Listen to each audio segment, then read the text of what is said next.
Hey everyone, it's Mark here. We're back with another exciting lesson, and today we're tackling something that has left a lot of English learners scratching their heads. Yep, you guessed it, it's do versus make. Now, before you roll your eyes and think this is going to be boring, let me tell you, this lesson is actually pretty fun. You'll see how these two words can change your whole sentence depending on how you use them. And just a quick reminder, if you enjoy these lessons, hit that like button, drop a comment, and of course, subscribe to our channel. We have tons of great content, so stick with us. Hi, everyone. I'm Rose, and I'm so excited for today's lesson.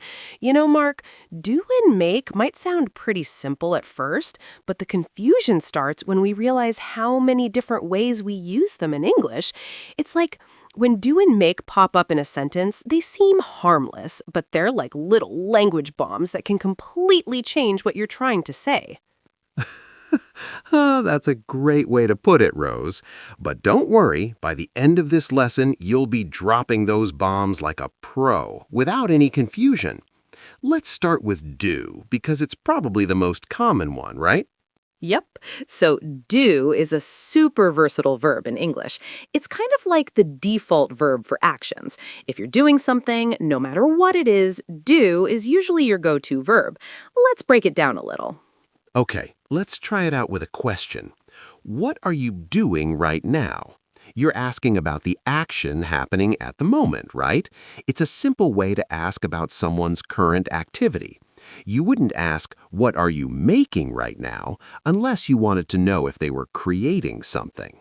Exactly. So do is used for actions, especially general tasks. For example, I'm doing my homework or I'm doing the dishes. It's used to talk about activities, things you're engaged in that might not result in a tangible object. It's all about tasks or activities in general, not necessarily about creating something.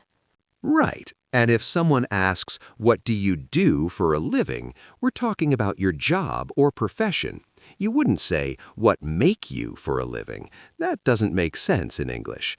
Do is used to describe your job or the work you do regularly. And when you say, what do you do on the weekend? Again, you're asking about activities, just general things that don't always lead to an end product. But then there's a twist. You're going to see a situation where you might think make fits better than do, even though do is still the main verb for these actions. Good point, Rose. Now, let's get into make. And I know this is where the confusion really begins for a lot of people. So, when we talk about make, we're diving into a verb that involves creating or producing something. If you're making something, you're physically or mentally creating it from scratch. Exactly, Mark. So make is used when you're producing something tangible or intangible, but with the clear idea that you're creating it. Like you might say, I'm making coffee, or she's making a cake. In both cases, there's an end product, coffee and a cake.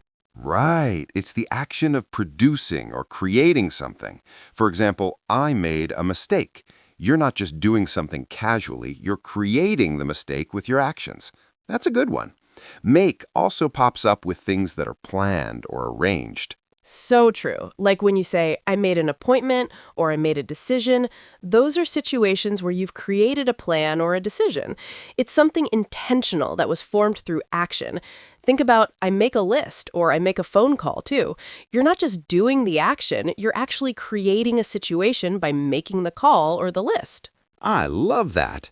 You see, do is like the general task. You might do the laundry or do the cleaning. But when you make something, it's about producing a result, a thing. You're making something specific. For example, she makes dresses, or they made a movie. You're producing or creating something tangible. It's also worth mentioning that make is used when you create something from other things. Like when you make furniture, you're taking materials like wood and nails and creating a chair or a table. Yes, and don't forget those everyday phrases with like make a cup of tea, make a sandwich, or make dinner. All of those are things you create. You're not just performing an action, you're shaping something. Right. And now let's get into the do versus make comparison. People often mix them up in sentences. So here's a little trick to help. If you're performing a general task, it's do.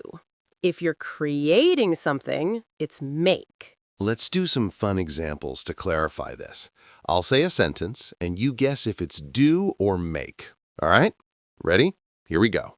I'm going to blank the laundry.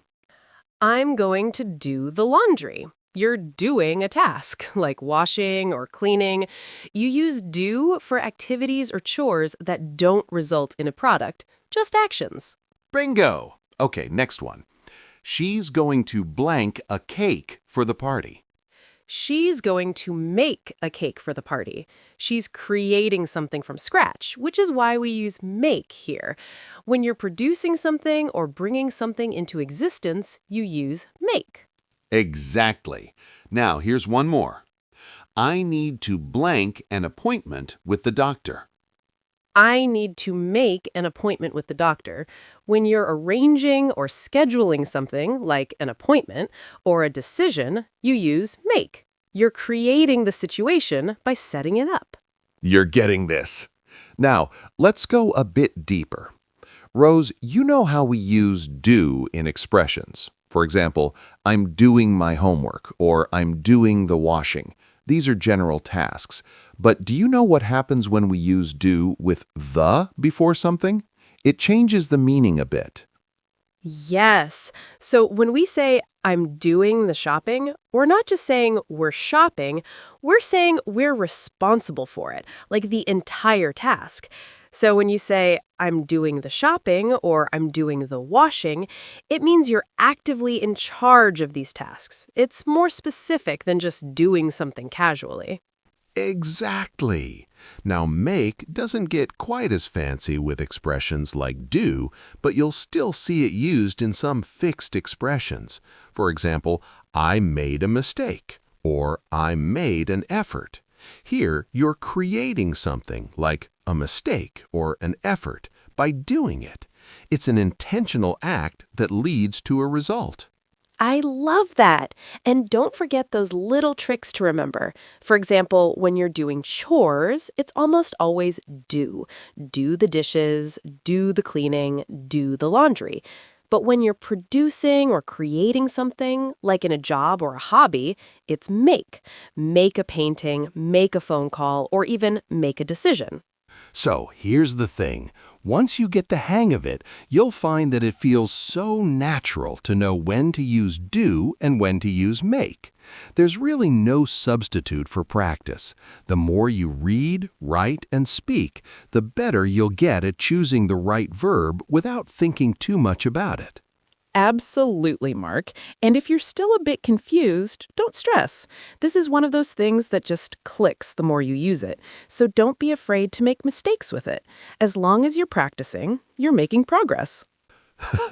And if you make a mistake, no worries. You're doing great.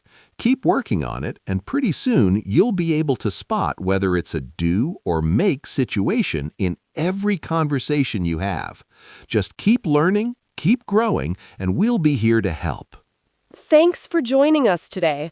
Don't forget to like, comment with any questions you might have, and subscribe for more awesome lessons like this one. We've got so many more exciting topics to cover, and we can't wait to see you in the next video. See you soon, guys. Keep practicing, and remember, you're making great strides. Bye for now. Bye!